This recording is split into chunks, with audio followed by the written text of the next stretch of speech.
Do you struggle with procrastination, distraction, or lack of focus? Do you want to improve your self-discipline and achieve your goals with more confidence, clarity, and courage? If so, this video is for you. In this video, we will explore the wisdom and example of Miyamoto Musashi, one of the greatest samurai warriors and swordsmen in Japanese history, who also became a philosopher, artist, and author, known for his book of strategies called The Book of Five Rings, and his Dokodo, or way of walking alone principles. Miyamoto Musashi was not born with exceptional talent or privilege. He grew up as an orphan, without a father or a stable home, and had to fend for himself from an early age. He started his warrior training in his teens, going on a pilgrimage to challenge other fighters and learn from them. He became a ronin, a masterless samurai, and lived by his sword, engaging in duels and battles against many opponents. He faced his greatest challenge and victory against Sasaki Kojiro, a famous swordsman, whom he defeated with a wooden sword he carved from an oar. He retired from warfare and traveled to different parts of Japan and meditated in caves, reflecting on his experiences and insights. He died at the age of 61, having left behind a legacy of martial arts, aesthetics, and ethics. Musashi believed that self-discipline was the key to success in any field, and that it required constant practice and reflection, both in action and in stillness. He believed that self-discipline was not just a means to an end, but an end in itself, a way of living with integrity, dignity, and purpose. He formulated 21 principles of self-discipline, which he called the Dokodo, and which we will discuss in this video, grouped into 4 sections: mindset, practice, values, and perseverance.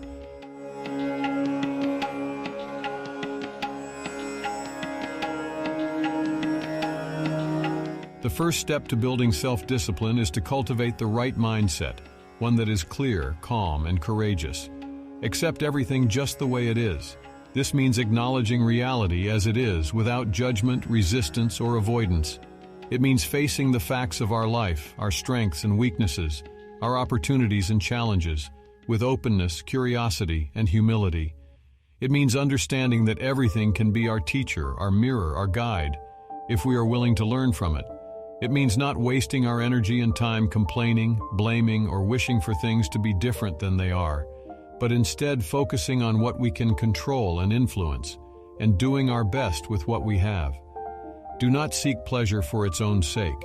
This doesn't mean avoiding pleasure altogether, but rather avoiding pleasure as an end in itself, as a substitute for meaning, purpose, or growth. It means seeing pleasure as a byproduct of a fulfilling life, not as a goal that can satisfy us permanently. It means not chasing after short-term gratification, whether it's food, sex, drugs, or entertainment, at the expense of long-term health, happiness, and success. It means developing the self-control to delay gratification, to tolerate discomfort, and to resist temptation in order to achieve higher goals that align with our values and aspirations. Do not, under any circumstances, depend on a partial feeling. This means not relying on our emotions or impulses to guide us, but rather using our reason, our intuition, and our experience to make decisions and take actions. It means being aware of our biases, our blind spots, and our limitations, and questioning our beliefs and assumptions. It means cultivating a sense of detachment, of objectivity, and of equanimity that allows us to see the bigger picture, beyond our immediate needs, desires, or fears. It means not being swayed by flattery, praise, or criticism, but rather by our own inner compass, our own sense of what is right and true. The second step to building self-discipline is to practice it consistently in various areas of our life and to challenge ourselves to improve. Think lightly of yourself and deeply of the world. This means not taking ourselves too seriously and not inflating our ego with pride, arrogance, or complacency. It means being humble, modest, and respectful towards others, and recognizing the interconnectedness of all beings. It means realizing that our own goals and interests are inseparable from those of others, and that our success depends on the success of others. It means being curious, compassionate, and open-minded towards the diversity of cultures, beliefs, and experiences in the world and learning from them. It means not staying in our own comfort zone, but venturing into new territories that challenge our skills, our knowledge, and our perspectives. It means setting goals that are realistic but also ambitious, that stretch our abilities but also motivate us. It means striving for excellence, not perfection, and celebrating progress, not just outcomes. Be detached from desire your whole life long. This means not being controlled by our desires, but also not being disconnected from them. It means recognizing that desire is a natural and powerful force in human nature, but also that it can be a source of suffering and attachment.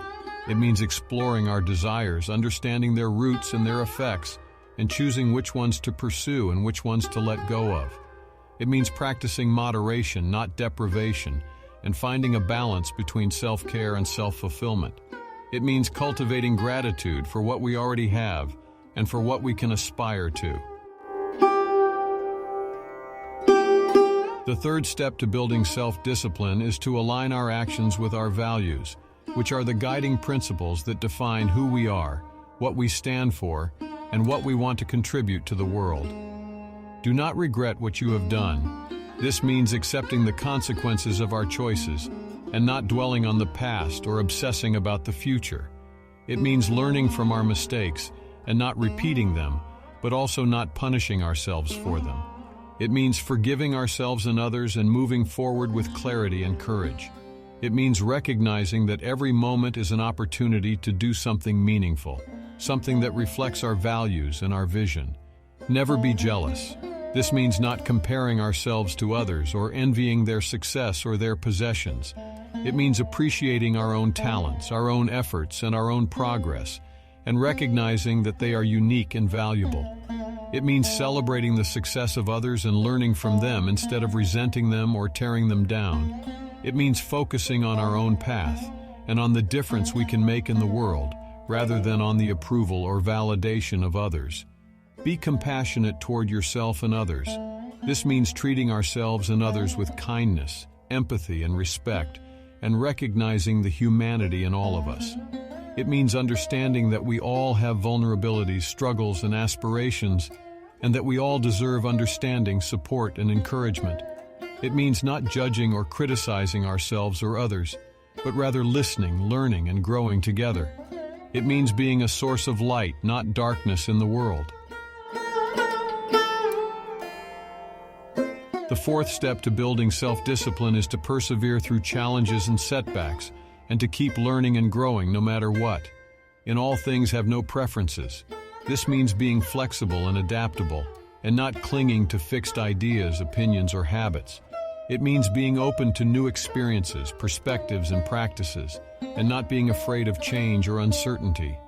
It means embracing the flow of life and not resisting it or trying to control it. It means finding joy and beauty in every moment, and not being attached to external conditions or outcomes. Be indifferent to where you live. This means not relying on external circumstances such as location, climate, or status to define our identity or our happiness. It means realizing that wherever we go, we bring ourselves, and that we can find meaning and purpose in any situation if we cultivate the right attitude and mindset. It means being connected to nature, to culture, and to community, and not being isolated or alienated from them. It means valuing the present moment and not living in the past or in the future. Do not pursue the taste of good food.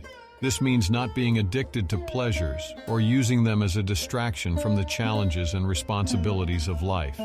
It means appreciating the simple and nourishing things in life and not being swayed by the glamorous and artificial ones. It means being mindful of what we eat, drink, and consume, and how it affects our health, our energy, and our environment. It means not being greedy, wasteful, or cruel in our consumption habits, and recognizing the interconnectedness of all life. Building self-discipline is a lifelong journey, one that requires patience, persistence, and passion. It is not a quick fix or a magic formula, but a set of principles and practices that can help us become better versions of ourselves. By following the wisdom and example of Miyamoto Musashi, we can cultivate a mindset of acceptance, detachment, and courage, a practice of self-awareness, self-mastery, and self-expression, a set of values of integrity, empathy, and compassion, and a perseverance of flexibility, adaptability, and simplicity. Let us take the first step today and build our self-discipline, one breath, one step, one choice at a time. Thank you for watching.